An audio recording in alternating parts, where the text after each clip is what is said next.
2025 accounting firm trends. What am I buying and what am I selling? Number one, first thing I'm buying is marketing for your accounting firm that actually works. Not this like everybody posting the same article sort of crap. This is maybe the most powerful application of AI today, is using AI to amplify you, which is so worth doing, because while we don't all need more clients, we all need better clients. And until the world knows that you exist and they see you out there, they don't know what a snowflake you are, what a unicorn you are that can help them overcome their business blockers. Okay, a few examples of how AI is helping here. One, like drafting blog posts, converting voice memos into something cohesive, like literally just brain dump unstructured stuff into a recording and then use AI to turn that into something good. AI won't do it perfect, but it's a really good first draft.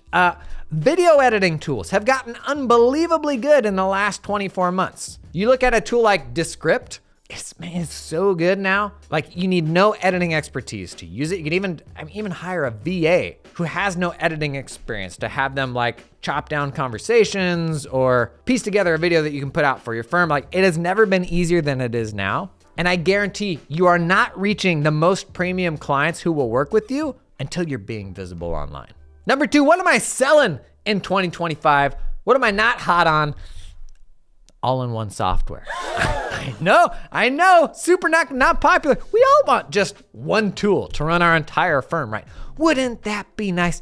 Here's the thing. Here's why I'm selling it right now. It's actually good news. It's because innovation is happening at a rate that all-in-one software cannot keep up with. And that is a good thing. The practice management systems out there, they were all starting to look kind of samey, right? Like adding the same features. But look at what's happening in tax and bookkeeping right now. In tax, you have an unbelievable new crop of tax intake tools that have revolutionized how we gather tax information from our clients. On the bookkeeping side, you have companies like Keeper doing really cool stuff around month-end automation. This is like a level of workflow automation that was not a thing 24 months ago. And as a result, like, they have become really important parts of our tech stack, but the all-in-one providers, because they're bigger platforms, are kind of struggling to keep up with like that level of workflow support. So all-in-one in the near term, not realistic, but that's because of the rate at which we're getting cool new stuff. I know, I want all-in-one as much as the next person, okay? Number three, what am I buying? AI vision models. Anything related to image processing. It's why the most disrupted space in accounting by AI right now is accounts payable, processing purchase orders, the tax intake tech we just talked about. That's phenomenally good because AI vision models can pull information off of documents and put it somewhere useful in a way that OCR technology, kind of the previous generation of tools, could not.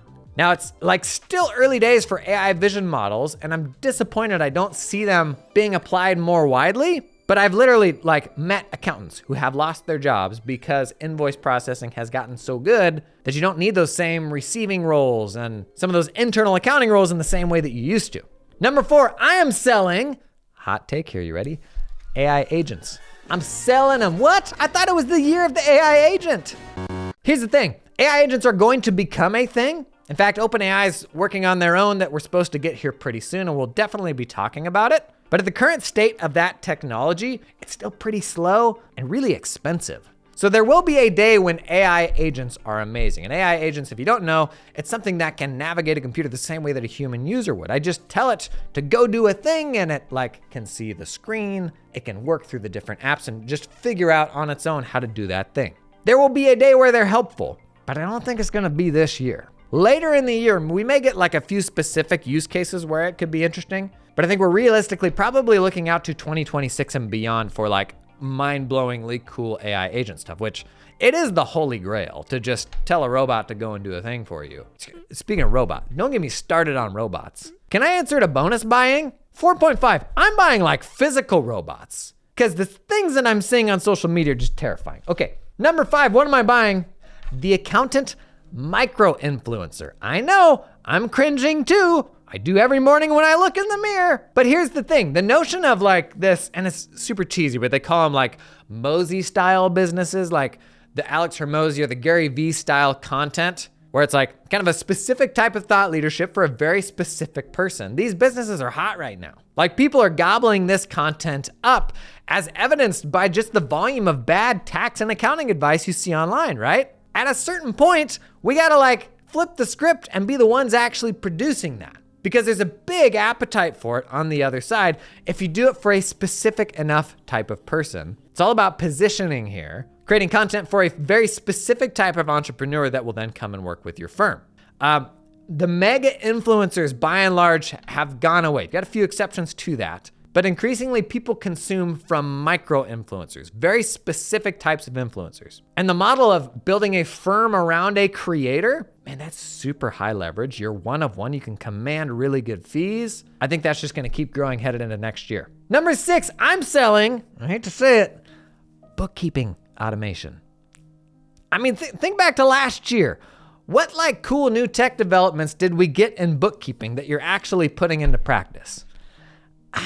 Not much, right? Like, Keeper's doing some interesting things around month-end close automation, but the whole notion of AI like automating bookkeeping is like, honestly, it's kind of been a dead space the last 12 months. On the podcast, we did like 1-hour episodes of like, the coolest tax tech developments of the past year and what we expect in 25.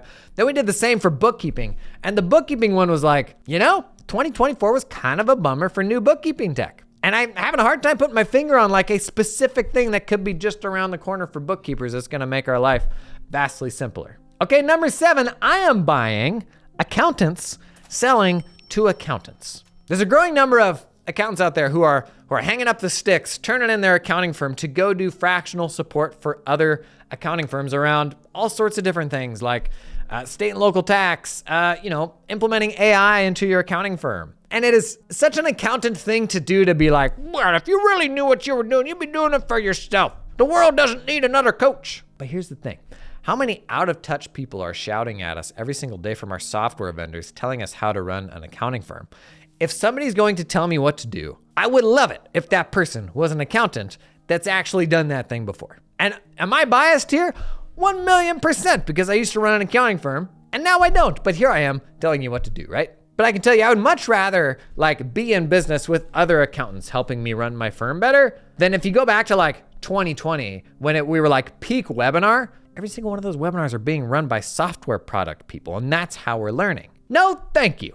I mean, there's a lot of smart people there, but I would still rather learn from accountants. Number 8, I'm selling interview podcasts, because Land O'Lakes, the world doesn't need another accounting podcast, or any sort of podcast for that matter, but especially not interview podcasts, because I mean, it's just like you build the guest list, you have a conversation, cool, but do we need any more of those? What I actually want is to know, do you have something to say? I will tune into that person's podcast if they actually have something interesting, something compelling to say. And that's not gonna come out if the focus is to interview somebody else. And that ties in nicely to what I am buying, number 9, being human, man. Like we are at peak, just fluff being pumped out into the universe and social media feeds and just content for the sake of content, right? Does the world need any more of that? Man, it doesn't. And the result is it has left people more hungry for connection than ever before. And the people that will reward are the people who can show up and like be human and be real. It's frankly the people who are putting on like in-person events, like bringing people together, the hubs of similar folks. There is such an appetite for this right now, being able to connect with other people who understand what you do, that if we can like get over the need to look really impressive online and actually be real and be helpful, like you will be rewarded many times over, because there's just so much like fluff out there in the world right now. In fact, can I do a bonus one, number 10, a bonus selling? Man, I'm selling lurking. Quit lurking. I see you're watching this, post something in the comments. This was me, like, I don't know, 6 years ago or so. I'd never even posted on social media. Too early to call if it was the right decision to start posting or not. I'm just kidding. Stop lurking. A lot of cool people watching this video, hanging out down in the comments. Make a friend, man. Makes a big difference. Now, biggest tech trend I mentioned in that rundown, AI vision models, and the company nailing accounts payable with vision models, it is Makers Hub. Can you roll the music, please? In fact, let me track this down. This is actually a quote from Google's head of AI the other day. 2025 is the year of AI vision capabilities going mainstream. 26 will be the year of agents. Okay, AI vision capabilities. That is the ability of an AI model to extract information from a document, not just the text, but logically then make decisions according to where it is on the page and all that.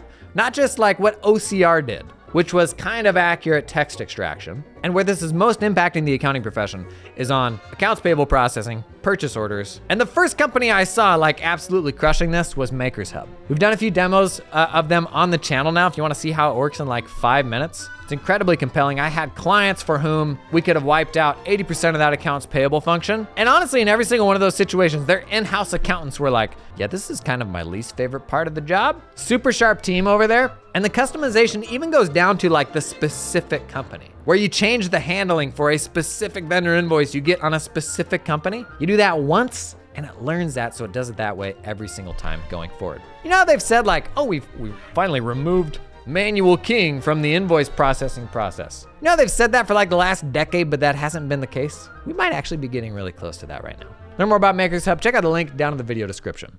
What did I miss, squad? What are you buying and selling in 2025? I'm gonna point you to those tech recap videos we did on the podcast last week. That was a fun kind of looking ahead to 2025 recap. Let me know what you think down in the comments. And gang, thanks for being here. Let's go have a killer 2025.